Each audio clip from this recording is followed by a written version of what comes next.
السلام علیکم ناظرین، اب سب یہ جانتے ہیں کہ اسلام میں داڑھی کی کیا اہمیت ہے۔ ابھی حال ہی میں دارالعلوم دیوبند نے داڑھی کو مونڈنے کی بنیاد پر کچھ طلباء کو نکال دیا۔ دارالعلوم دیوبند ایک دینی مدرسہ ہے، اس لیے فطری بات ہے کہ اسلامی اصولوں کی پابندی کو دارالعلوم دیوبند اور دوسرے دینی مدارس تمام اساتذہ اور طلباء کے لیے لازمی قرار دیا ہے۔ اس میں کوئی ایسی بات نہیں ہے جس پر اتنا ہنگامہ کیا جا رہا ہے۔ میڈیا اسلام اور مسلمانوں سے تعلق رکھنے والی ہر بات پر ہنگامہ مچانا شروع کر دیتا ہے۔ اس وقت میڈیا میں داڑھی کے تعلق سے مختلف بحث جاری ہے تاکہ اسلام اور مسلمانوں کو بدنام کیا جا سکے۔ یہاں تک کہ کچھ لوگ یہ بھی بول رہے ہیں کہ داڑھی رکھنا اسلام کو کوئی لازمی عمل نہیں ہے، لیکن یہ درست نہیں ہے۔ سچ یہ ہے کہ اسلام میں داڑھی رکھنا ایک اہم عمل ہے اور داڑھی کا رکھنا واجب ہے۔ قرآن مجید میں اس بات کا تذکرہ کیا گیا ہے کہ داڑھی رکھنا اللہ کے رسولوں کا طریقہ ہے۔ قرآن میں اللہ کے ایک نبی حضرت ہارون علیہ السلام کی داڑھی کا ذکر آیا ہے کہ اللہ کے نبی حضرت ہارون علیہ السلام کی داڑھی تھی۔ حدیث میں اللہ کے رسول حضرت ابراہیم علیہ السلام کے بارے میں ارشاد ہے کہ اب داڑھی رکھتے تھے اور مونچھوں کو تراشا کرتے تھے۔ طبرانی کبیر حدیث نمبر 11724۔ بہت سے حدیث میں ذکر ملتا ہے کہ اللہ کے رسول داڑھی رکھتے تھے۔ حضرت جابر بن سمرہ رضی اللہ عنہ سے روایت ہے کہ اللہ کے رسول کی داڑھی کے بہت بال ہوتے تھے۔ مسلم کتاب الفضائل حدیث نمبر 4432۔ حضرت علی رضی اللہ عنہ سے روایت ہے کہ اللہ کے رسول گھنی داڑھی رکھتے تھے، اور اللہ کے رسول نے نہ صرف خود داڑھی رکھی بلکہ داڑھی رکھنے کا حکم دیا۔ حضرت عبداللہ بن عمر رضی اللہ عنہ سے روایت ہے کہ اللہ کے رسول نے داڑھی رکھنے اور مونچھوں کو تراشنے کا حکم دیا۔ صحیح البخاری۔ حضرت ابو ہریرہ رضی اللہ عنہ سے روایت ہے کہ اللہ کے رسول نے داڑھی کو رکھنے اور مونچھوں کو کاٹنے کا حکم دیا۔ صحیح مسلم کتاب الطہار حدیث نمبر 55۔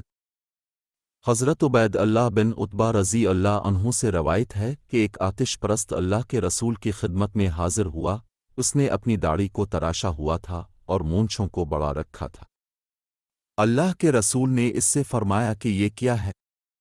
اس نے کہا، یہ ہمارے مذہب کا طریقہ ہے۔ اللہ کے رسول نے اس آتش پرست سے فرمایا کہ ہمارا مذہب یہ ہے کہ ہم مونچھوں کو تراشا کرتے ہیں اور داڑھی کو بڑھاتے ہیں۔ حضرت عبداللہ بن عباس رضی اللہ عنہ سے روایت ہے کہ اللہ کے رسول نے فرمایا داڑھی رکھو اور مونچھوں کو تراشو۔ اللہ کے رسول نے یہ بھی فرمایا کہ حضرت ابراہیم علیہ السلام داڑھی رکھتے تھے اور مونچھوں کو تراشا کرتے تھے۔ طبرانی کبیر باب العلین حدیث نمبر 11724۔ اللہ کے رسول نے خود داڑھی رکھی اور امت کو داڑھی رکھنے کا حکم دیا اور اس کو دین اسلام کا طریقہ بتایا۔ قرآن مجید میں ارشاد ہے کہ رسول تم کو جن باتوں کا حکم کرے ان کاموں کو کیا کرو، اور جن باتوں سے روک دے ان کاموں سے روک جایا کرو۔ صحابہ نے ہر کام کو اپنے عمل سے ثابت کیا ہے۔